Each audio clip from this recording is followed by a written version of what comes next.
నమస్తే ఫ్రెండ్స్, నేను మీ Errabelli Rajinikanth, political analyst. Peddi Sudarshan Reddy అంతిమ యాత్రకి వచ్చినటువంటి జనాలను చూసి చాలా మంది ఓర్వలేక సోషల్ మీడియాలో నెగిటివ్ కామెంటింగ్ చేస్తున్నారు. అతను నర్సంపేటకి ఏం చేశాడు, ఈ రాష్ట్రానికి ఏం చేశాడు అని చెప్పి అంతమంది జనాలు వచ్చారని కూడా చాలా మంది కామెంట్ చేస్తున్నారు. నాకు చాలా బాధ అనిపించి నేను వీడియోని చేస్తున్నాను. పెద్ది సుదర్శన్ రెడ్డికి ఎందుకు ప్రజల్లో అంత అభిమానము, అంత యాక్సెప్టెన్స్ ఉందన్నది మీకు తెలియాలి.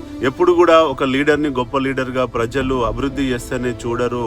ఆయన పర్సనల్ ఎలా ఉన్నాడు, కాన్స్టిట్యున్సీలో ఎంతగానో అందుబాటులో ఉన్నాడు, ప్రజలకి కష్టాలు వచ్చినప్పుడు ఫోన్ చేసినప్పుడు ఎంత రెస్పాండ్ అయ్యాడు, వాళ్ళ కష్టాలకి ఎలాంటి సొల్యూషన్లు ఇచ్చాడన్నదే ప్రజలు ఎక్కువగా చూస్తారు. ప్రజలకి ఎప్పుడు కూడా పర్సనల్ కనెక్టివిటీ విత్ లీడర్ అన్నది చాలా ఇంపార్టెంట్. డెవలప్మెంట్ అన్నది సెకండరీ ప్రయారిటీ. పెద్ద విషయంలో ఇటు పర్సనల్ కనెక్టివిటీ, ఎమోషనల్ కనెక్టివిటీతో పాటు అటు డెవలప్మెంట్ కూడా చాలా చేశాడు కాబట్టి ఆయనకి అంత పెద్ద ఆదరణ వచ్చింది.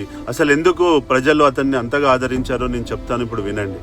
ఓన్లీ చాలా మంది అనుకుంటారు ఒక నాయకుడిని గొప్ప నాయకుడిగా ఎప్పుడు ఆదరిస్తారని అంటే ప్రజల కన్నీళ్లను తుడిచినప్పుడు, ఆకలితో ఉన్నవాడికి అండగా నిలిచినప్పుడు, అటు రైతుకు నీరు ఇచ్చినప్పుడు, ఇటు విద్యార్థికి చదువు ఇచ్చినప్పుడు, రోగికి వైద్యం ఇచ్చినప్పుడు, యువతకు అవకాశాలు ఇచ్చినప్పుడు మాత్రమే ఒక నాయకుడిని గొప్ప నాయకుడిగా చూస్తారు. పదవి ముగిసిన ప్రజల హృదయాల్లో ఆయన స్థానం మాత్రం ఎప్పటికీ ముగియదన్నది మీరు తెలుసుకోవాలి.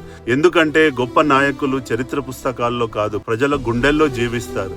ప్రజలు ఎప్పుడు ఒక నాయకుడిని గొప్ప నాయకుడిగా ఆదరిస్తారో మీరు ఇంకా తెలుసుకోవాలి. ప్రజల కష్టాలని తన కష్టాలుగా భావించినప్పుడు, పదవిని కాదు ప్రజాసేవనే లక్ష్యంగా పెట్టుకున్నప్పుడు, మాటల కంటే చేతలతో అభివృద్ధి చేసి చూపించినప్పుడు, అందరికీ అందుబాటులో ఉండి సమస్యలను పరిష్కరించినప్పుడు, తన స్వార్థం కంటే ప్రజల సంక్షేమమే ప్రాధాన్యంగా గ్రహించినప్పుడు, తన సేవలతో ప్రజల జీవితాల్లో శాశ్వతంగా మార్పును తీసుకొచ్చినప్పుడు, అలాంటి నాయకులనే ప్రజల హృదయాల్లో చివరిగా నిలిచిపోతారు.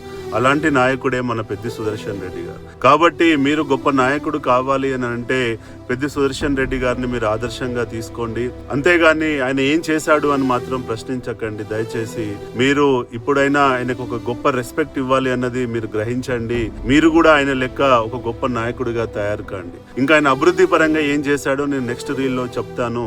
ఈ రీల్కి ఇంతవరకే ముగిద్దాం. నెక్స్ట్ రీల్లో నేను ఆయన ఏమేం చేశాడో విత్ నెంబర్స్తో పాటు నేను మీ ముందుకు వస్తాను. జై హింద్.